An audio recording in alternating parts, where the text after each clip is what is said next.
Well, one of the sectors responsible for some of the sharp losses in the NASDAQ lately, semiconductor stocks. The S&P Semiconductor Index has tumbled more than 16% in the past month alone, putting the sector in correction territory.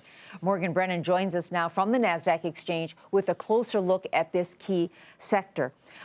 Morgan, just start off by telling us that, they've fallen. Why have these semiconductor stocks fallen so much since their highs in September?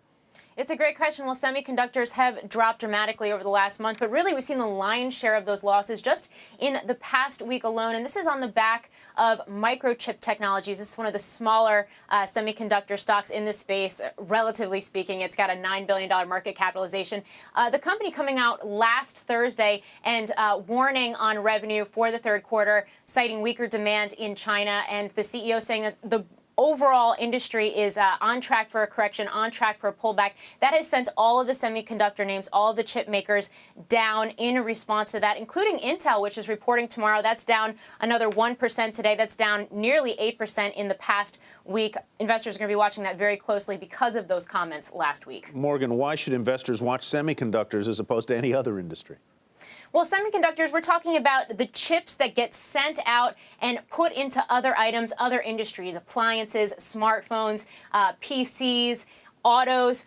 So September is the peak season for the chips and for the semiconductors. When you have a quote-unquote bellwether like microchip technologies warning on revenue at this time of the year, it becomes very worrisome that we could be seeing slowing global economic growth. That's something we've been talking about, what we've been seeing with the larger stock sell-off.